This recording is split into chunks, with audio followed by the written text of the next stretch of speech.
Welcome back to మనం TV. నేను మీ పవన్ బేస్వాడ. మనతో పాటు ప్రముఖ ఆర్జే శేఖర్ భాష గారు ఉన్నారు. సార్ నమస్తే.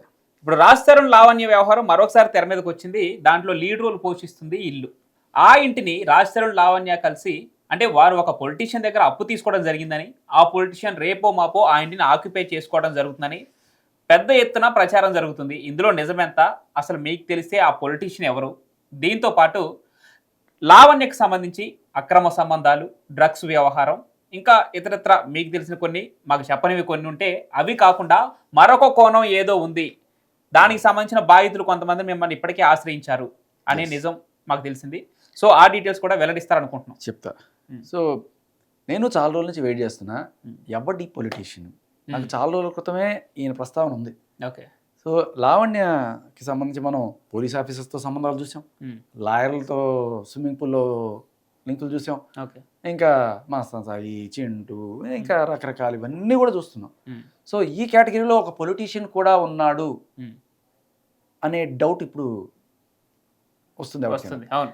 అయితే ఇది ఆ రకమైన సంబంధమా లేకపోతే వేరే రకమైన సంబంధమా అనేది మీకు ఇప్పుడు నేను చెప్పబోతున్నా. ఓకే. చాలా రోజుల క్రితం నాకు ఒక కాల్, ఎక్కడి నుంచి ఒక అమ్మాయి ఫోన్ చేసింది. ఓకే. ఫోన్ చేసి చాలా విషయాలే చెప్పింది. మీకు స్ట్రేంజర్ పూర్తిగా? నాకు తెలియదు, కంప్లీట్గా తెలియదు. ఎక్కడో మాదాపూర్లో ఒక హాస్టల్లో ఉంటున్న ఒక యువతి. ఓకే. ఆవిడ రూమ్మేట్ గాయత్రి అనే అమ్మాయి, ఈవిడే బినామీ అని చెప్పింది. ఓకే. సో ఈవిడ బేసికల్లీ చాలా మంది దగ్గర ఈ బ్లాక్మెయిల్స్ చేస్తుంది అని చెప్పి మనం కేసులు కూడా చూసాం. నేను నోటి మాట కాదు. ఓకే. ఎందుకంటే ఇప్పుడు డైరెక్ట్గా ఓపెన్గానే రాజ్ తరుణ్ బ్లాక్మెయిల్ చేస్తుంది. ఏమని, రాజ్ తరుణ్ నీకు ఇన్నాళ్ళు ఓపిక పట్టాను, నీకు సంబంధించినవన్నీ రిలీజ్ చేసేస్తానని చెప్పి హర్యానా ఆడియోలు అవన్నీ రిలీజ్ చేస్తాను. ఎందుకంటే ఇల్లు నువ్వు వదిలేసి పోకపోతే నీకు సంబంధించినవన్నీ రిలీజ్ చేస్తాను. అంటే ఇల్లు ఇస్తావా లేకపోతే ఇవి బయట market, this is called blackmail. ఇది ఒకటి. అలాగే పోలీస్ స్టేషన్లో పోలీసులు కేసు పెడతారా లేకపోతే నేను ఆత్మహత్య చేసుకున్నా, దిస్ ఈస్ కాల్డ్ బ్లాక్మెయిల్. అలాగే ప్రీతిని బ్లాక్మెయిల్ చేసిందని చెప్పి ప్రీతి చెప్పింది మనకి. సో బ్లాక్మెయిల్ చేసి డబ్బులు అడిగిందా అమ్మ అంటే డబ్బులు అడగలేదు. మరి ఏం అడిగింది ప్రీతి అంటే ఎవరితోనో పడుకోమని చెప్పి అడిగింది. ఇది ప్రీతి చెప్పిన మాట. ఆన్ రికార్డ్ ఉంది, టీవీ ఛానల్ చూసుకోండి మీరు. సో ఇలా అంటే బ్లాక్మెయిల్ అనేది డబ్బుల కోసమే కాకుండా ఇల్లు కోసం కావచ్చు, కేసులు పెట్టడం కోసం కావచ్చు, లేకపోతే ఇంకా ఇలా వేరే వాళ్ళకి అమ్మాయిల్ని తార్చడం కోసం కూడా బ్లాక్మెయిల్ చేయొచ్చు. సో ఎలా బ్లాక్మెయిల్ చేస్తుంది బేసికలీ అంటే వాళ్ళ ఫోన్లు ఎవరి దగ్గర పెట్టుకుంటుంది. సో మీరు ఇప్పుడు చూస్తున్న ఈ కాల్ రికార్డ్స్ లేకపోతే ఏ వీడియోస్ ఇవన్నీ కూడా ఏంటి అంటే వాళ్ళ ఫోన్లు గుంజుకొని వాళ్ళ ఫోన్లో నుంచి తీసినవి అవి పెట్టుకొని నువ్వు నా జోలికి వస్తే నేను ఇది చేస్తా, లేకపోతే నువ్వు నాకు ఇచ్చేయకపోతే ఇవి చేస్తా. ఇవే కదా జరుగుతుంది రోజు. కాల్ రికార్డింగ్లు ఇవన్నీ ఇస్తుంది. అండ్ దాంట్లో కూడా మళ్ళీ ఎడిటింగ్ టెక్నాలజీ. సరే, సో ఇలా ప్రీతి ఒక్కతేనా అంటే కాదు, ఇంకా కొంతమంది బాధితులు. వీళ్ళకి బలవంతంగా డ్రగ్స్ కూడా అలవాటు చేస్తారు. అండ్ డ్రగ్స్ అలవాటు చేసి వాళ్ళ బాయ్ ఫ్రెండ్కి వాళ్ళని దూరం చేయడం అనేది ఫస్ట్ మోడల్స్ ఆఫ్ ఆపరెండి. ఎందుకు అంటే బాయ్ ఫ్రెండ్ ఉన్నాడు అనుకోండి, ఆ అమ్మాయిని వేరే వాళ్ళ దగ్గర పంపిస్తే వెళ్ళదు. ప్రేమలో ఉన్నప్పుడు ఇంకా ఇప్పుడు వాడు ఒక వెధవ, వాడు వేరే దాంతో తిరిగాడు అని చెప్పి వాళ్ళకి ఈ అమ్మాయికి గొడవలు పెట్టడానికి ట్రై చేస్తారు ఫస్ట్. ఎప్పుడైతే ఈ గొడవలు పెద్దదవుతాయో వాళ్ళు సపరేట్ అయిపోతుందో, లేదు చెల్లె నీకు నేను ఉన్నాను చెల్లె, ఆయన ఉన్నాడు బాగా చూసుకుంటారని చెప్పేసి ఆయన బాగా ఓదార్స్తాడని చెప్పి ఆయన అలాంటి వాళ్ళ దగ్గరికి ఎరేస్తుంది అనే విషయం నాకు ఎలా తెలిసింది. ఎరేసేది ఎవరికి? ముఖ్యంగా పొలిటీషియన్స్ కేనా? అయితే ఆ పొలిటీషియన్స్ కి ఈవిడికి మధ్య ఒక బ్రిడ్జే ఈ గాయత్రి అనే ఆవిడట. ఓకే. సో ఏం చేస్తుంది ఈవిడ, ఎలా చేస్తుంది అనేది నేను చాలా పెద్ద కాల్ పాప అనమాట మధ్యలో వచ్చింది. సో అప్పుడు ఈ గాయత్రి అనేదమ్మా ఇప్పుడు రూమ్మేట్ సార్ మాకు నిఖిలు వీళ్ళందరూ వచ్చారనమాట. మూన్ షైన్ ఉంది కదా sir pub, moon shine project so అప్పుడు వెళ్ళినప్పుడు రాజ్ తరుణ్, అవికా గోరే, నిఖిలు వీళ్ళందరూ వచ్చారనమాట. సో తనతో పాటు లావణ్య వచ్చింది. సో అప్పుడు ఈ గాయత్రి అనేదమ్మా ఇప్పుడు రూమ్మేట్ సార్ మాకు ఇక్కడ మాదాపూర్ లో. అప్పుడు పీజీలో ఉండేవాళ్ళం. సో తను ఇలా మా పబ్కి తీసుకెళ్ళింది. అయితే మేము అలా వెళ్తే అప్పుడు ఇంట్రడ్యూస్ చేసింది అనమాట. ఇలా తను రాజ్ తరుణ్ తో స్టే చేస్తుంది అలా అని చెప్పింది. అదంత ఇంకా వాళ్ళు కొంచెం సెలబ్రిటీస్ కదా సార్, అంటే మేము ఇంకో కొంచెం రెస్పెక్టింగ్ అలా చూసాము. అంటే మేము నమ్మలేదు సరిగ్గా. ఏదో కొంతమంది అలా చెప్పుకొని కొంచెం ఫేమ్ అవుతూ ఉంటారు కదా అని మేము లైఫ్ తీసుకున్నాము. అయితే ఇంకా ఒకటి సార్ డార్క్ సీక్రెట్ ఏంటంటే తను ఓన్లీ డ్రగ్స్ అవే కాదు, పొలిటీషియన్స్ కి కొంచెం అమ్మాయిలను కూడా ఇలా చేస్తూ ఉంటుంది సార్. అది అందుకే తనకు అప్పటి నుంచి మనీ అవి ఎలా వస్తుంటాయి. ఇట్స్ లైక్ అంటే రాస్తారు కూడా ఆ టైంలో అంత హీరో కాదు కదా. సో పొలిటీషియన్ వికారాబాద్ లో ఒక ఫామ్ హౌస్ ఉంటుంది సార్. వికారాబాద్ అండ్ ఇక్కడ శంకరాపల్లి అని ఉంటుంది, మీకు ఐడియా ఉందా? శంకరాపల్లి అక్కడ ఫామ్ హౌస్ ఉంటాయి సార్ పొలిటీషియన్. సో ఈ గాయత్రి అనే ఆమె నుంచి ఆమె అలా చేస్తూ ఉంటుంది. సో మీకు ఈ సైడ్ తెలుసు అనుకున్నాను నేను. గాయత్రి నుంచి అమ్మాయిలను అప్రోచ్ అవుతూ ఉంటది అన్నమాట. లైక్ లావణ్య లైక్ ఇట్లా ప్రీతి గాని లేకపోతే వీళ్ళని బ్లాక్ మెయిల్ చేసి గాయత్రి కట్టా చేస్తే అర్థమయ్యేలాగా ఏం చేయించాలన్నా గాయత్రితో చేయిస్తూ ఉంటుంది. మీకు తెలుసు అనుకున్నాను నేను. తన నేమ్ రావట్లేదు ఏంటి అనుకున్నా, కానీ తన ఇన్ఫర్మేషన్ తీసారు అంటే మీకు అన్ని దొరికేస్తాయి. మీ కాల్స్ లో చింటూ కాల్స్ ఇవన్నీ కూడా వైరల్ అవుతున్నాయి కదా యూట్యూబ్ లో. వాళ్ళని మాత్రమే పంపిస్తూ ఉంటారన్నమాట చూడడానికి. అలాంటి వాళ్ళని మాత్రమే ఇంకా అమ్మాయిని ఇలా మళ్ళీ అది కూడా ఇలా డిజైనింగ్ కొంచెం పాష్ గా ఉంటారు కదా, ఇట్స్ లైక్ కొంచెం చూడడానికి. అలాంటి వాళ్ళని మాత్రమే పంపిస్తూ ఉంటారన్నమాట. అది మీరు ఈ యాంగిల్ లో కూడా చూడండి సార్. మేబీ మీకు ఏమన్నా దొరుకుతుంది. మీకు ఇస్నాపూర్ లో ఒక పొలిటీషియన్ సెటిల్మెంట్ ఇది ఏమన్నా ఐడియా ఉందా? నా పెళ్లి లేదు సార్, కానీ గట్కేసర్ లో ఎక్స్ఎంఎల్ఏ అని ఐడియా ఉంది నాకు. గట్కేసర్ ఐడియా ఉందా మీకు? పేరు ఏమన్నా ఉందా ఆవిడ? నేమ్ అంటే ఎంత లేదు సార్, నేను రికలెక్ట్ చేసి మీకు పింగ్ చేస్తాను. తను గాయత్రి అని ఏంటంటే గట్కేసర్ అండ్ ఇక్కడ ఎల్బీ నగర్ ఉంది కదా సార్, అబ్దుల్ గఢ్ అని ఒకటి. సో ఇక్కడ ఒక గ్యాంగ్ ఉంటుంది అని విన్నాను సార్.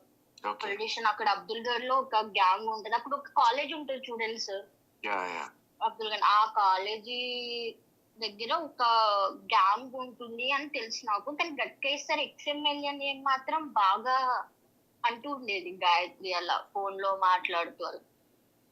అది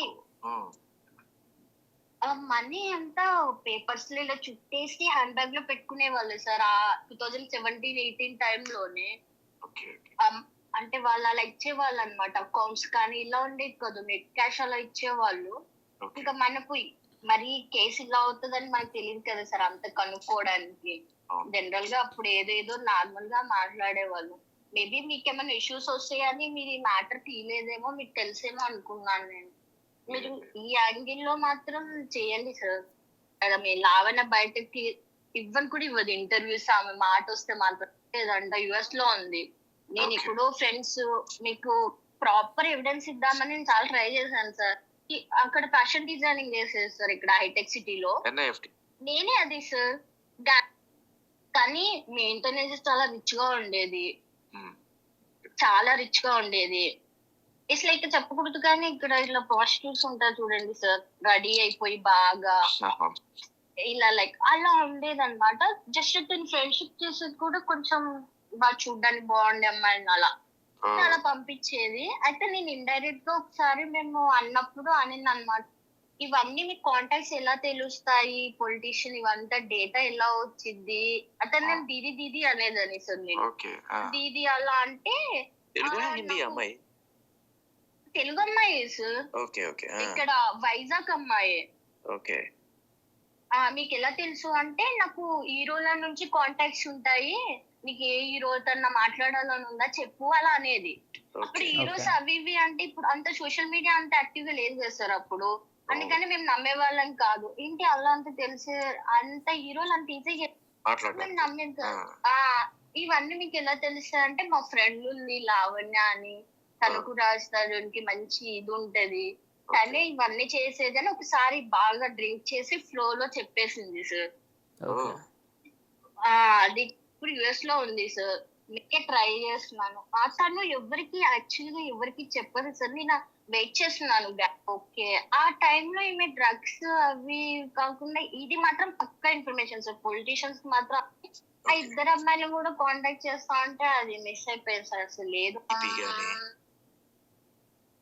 అవంతా పొలిటీషియల్ వస్తుంది సార్. వి ఆమె ఎప్పుడైనా జీవి జీవి అని చెప్పి వాళ్ళ డాడీ లేరు. Okay. అది లావణ్య నేనే తీసేది సార్. చూస్తున్నారు బట్ ఈ యాంగిల్ లో కూడా మనమైతే ఎవరైనా పరిచయం అయితే అన్ని చెప్పేస్తాం కదా ఫ్రెండ్స్ అని A to Z. మాక్సిమం మీకు దొరికిపోతుంది అనుకుంటున్నాను. మాట్లాడేటప్పుడు నాకు బాగా గుర్తుంది ఎక్కడికి పంపించాలి అలా అని. మేము శంకరాపల్లి దగ్గరే కదా sir, wild water something wild water ఇక్కడ సైడ్ ఉంటది కదా. సో అక్కడికి వెళ్ళినప్పుడు మాతో పాటు ఒక అమ్మాయి వచ్చింది న్యూగా. అప్పుడు ఇంకా మనకు తెలియదు కదా. సో తనని ఇద్దరు వచ్చారు వైట్ షర్ట్ లో. ఇన్నోవా కార్ సార్, నాకు బాగా గుర్తుంది. వైట్ కారు ఇన్నోవాలో వచ్చారు. అమ్మాయి ఎక్కేసింది అనమాట. తనేంటి వెళ్ళిపోతుంది అంటే వాళ్ళకి తెలిసిన వాళ్ళు పదా అని అనింది. అప్పుడు తెలుసు మాకు. సో ఈ 2 ఫామ్ హౌస్ చూడండి, నేమ్స్ తెలియదు sir but Shankarpally and so ఇలా ఫామ్ హౌస్లో పొలిటీషియన్స్కి అమ్మాయిల్ని సప్లై చేయడానికి ఒక బినామీని పెట్టుకొని వాళ్ళతో ఇలా అమ్మాయిల్ని పంపిస్తుంది అనేది ఈ అమ్మాయి మనకి సాక్ష్యాలు కూడా ఇస్తోంది. సాక్ష్యాలు కూడా తీసుకొస్తాను త్వరలో అని చెప్తోంది. బట్ దీనికి మనకు ఊతం ఇస్తున్నది ఏంటంటే ప్రీతి చెప్తున్న మాట కూడా. లిటరల్లీ ప్రీతి ఏముంటుందంటే ఇట్లా డ్రగ్స్ అలవాటు చేయడం కూడా అందుకే. ఎందుకంటే ఇప్పుడు నువ్వు డ్రగ్స్ అలవాటు చేయడం ఒకటి, బాయ్ ఫ్రెండ్ని దూరం చేయడం ఒకటి, ఫోన్ గుంజుకోవడం ఒకటి. సో ఫోన్ గుంజుకోవడం ఏంటి, నీ లవర్ ఫోటోలు ఇవేం చేస్తా, మీ అమ్మకి పంపిస్తా, మీ నాన్నకి పంపిస్తా అని చెప్పడం. సో వాళ్ళు భయపడిపోతారు, అమ్మో వద్దు వద్దు అని చెప్తారు. వీళ్ళని బ్లాక్మెయిల్ చేస్తే నీకు ఎంత వస్తుంది, 5,000 10,000 ఇస్తారు మహా అయితే. ఏమైనా గోల్డ్ చైన్ ఉంటే పాప తీసుకోకని ఇస్తారా. అదే పొలిటీషియన్కి ఏమైనా పంపిస్తే లక్షలు వస్తాయి కదా. సో అది తెలివైన పని అనమాట. బ్లాక్మెయిల్ అంటే ఈ వీళ్ళని వేరే వాళ్ళ దగ్గర వెళ్ళి పడుకో అని చెప్పడం ఈవిడ చేసే బ్లాక్మెయిల్ అనేది ఇప్పుడు మనకి ఈఎంఐ చెప్తున్నమాట అనమాట. సో ఇలా ప్రీతిని ఇలా అంది అనేది ఆన్ రికార్డ్ మనం చూసాము. ఇంకా చాలా మంది రికార్డ్స్. అదే ఆ పర్సన్ నేమ్ చెప్తే లావణ్య ఈ ఇంటర్వ్యూ ఇయటానికి మీడియా ముఖం రావడానికి కూడా భయపడద్దని చెప్తుంది. విషయం ఏంటంటే ఇక్కడ మనం చూడాల్సింది ఆ ఇప్పుడు సడన్ గా ఇన్నాళ్ళ తర్వాత ఈవిడి నోట్లో నుంచి ఆ పొలిటీషియన్ అనే మాట రావడం. ఇన్నాళ్ళు ఇది ఏదో ఒక అమ్మాయి ఎవరో చెప్పింది, నా దగ్గర కంప్లీట్ ఆధారాలు వచ్చేదాకా బయట పెట్టకూడదు అనుకున్న నేపథ్యంలో బట్ ఈవిడే పొలిటీషియన్ మాట బయట తీసింది. నాకు అప్పటి నుంచే అనుకుంటున్నా ఎవడా పొలిటీషియన్. ఇప్పుడు సార్ని మన కళ్ళారా చూసే అవకాశం వస్తుంది. సో ఆయన ఏదో రోజు ఆక్యుపై చేయడానికి వస్తారు కదా, ఇల్లు ఆక్యుపై చేయడానికి వస్తే సో సారు ఎంతటి రసికుడా తెలిసారు అనుకుంటూ ఆయన చూడొచ్చు మనం. బట్ ఏమైనా సార్ లావణ్య లాంటి అంత సంఘ సేవకురాలు అండ్ అలాగే మహిళా కార్యకర్త, ఈవిడ మహిళలకు ఎంతో సేవ చేస్తూ ఉంటుంది. ఈ రకంగా అందరూ ఈ ఫోటోలు ఇవన్నీ కూడా బయట పెట్టి వాళ్ళని నీచంగా మాట్లాడి కన్న తల్లిని కూడా ఎల్లని తిట్టే అంత సంస్కారవంతమైన మహిళలతోటి ఎన్నో అంటే పోలీస్ ఆఫీసర్లతోటి, లాయర్లతోటి, ఇంకా డ్రగ్ పెడ్లర్లతోటి అందరితోటి కూడా అక్రమ సంబంధాలు ఉన్నాయి అన్నట్టుగా చూస్తున్న నేపథ్యంలో ఒక పొలిటీషియన్ కూడా దీనికి యాడ్ అవడం వల్ల ఆయనకి మరింత అద్భుతమైన పేరు వచ్చి ఆయన ఏ పార్టీ తరపు నుంచి పోటీ చేసినా సరే మీరు కామెంట్స్లో చూడొచ్చు, లావణ్య ఏ వీడియో చేసినా సరే ఆవిడకి వచ్చే సపోర్ట్ ఎలా ఉంటుంది అంటే అబ్బా అని చెప్పి ఉంటుంది. పోటీ ఉంటుందా, ఆ సపోర్ట్ అంతా కూడా ఎనానమస్. ఇంకా వేరే వాళ్ళు ఎవరు కూడా పోటీ చేయడానికి ధైర్యం చేయరు ఆ పొలిటీషియన్ తోటి. ఆ పొలిటీషియన్ కనుక అసలు ఏ పార్టీ నుంచి అసలు ఇండిపెండెంట్ గా పోటీ చేసినా గెలుస్తాడు సార్. ఆ రేంజ్ లో ఆయన సపోర్ట్ రాకపోతే యాక్చువల్లీ ఇప్పుడు మీతో ఆ కాల్ ఎవరైతే అప్రోచ్ అయ్యారో తను యాక్చువల్గా అప్రిషియేట్ చేయాలి. ఎందుకంటే భయపడకుండా ఆ డీటెయిల్స్ అన్ని మీకు ఇచ్చినందుకు ముందు తను అప్రిషియేట్ చేయాలా. ఇందులో నిజాలుండి ఆధారాలు ఉంటే ఖచ్చితంగా మీకు సమర్పించాలి. ఇటువంటి భాగవతలు ఏమన్నా బయట పెట్టాలని కోరుకుందాం ఖచ్చితంగా. సో ప్రపంచం అంతా ఈగర్గా వెయిట్ చేస్తాం సార్. పొలిటీషియన్ గారు మీరు ఎప్పుడెప్పుడు వస్తారా, ఆ ఇల్లు ఎప్పుడెప్పుడు ఆక్యుపై చేసుకుంటారని చెప్పి నేను కూడా వెయ్యి కళ్ళేసి ఎదురు చూస్తున్నాము. రైట్. అండ్ తెల్ల చొక్కా తెల్ల ప్యాంట్ వేసుకుని ఇన్నోవాలని రండి sir. Right. Thank you so much.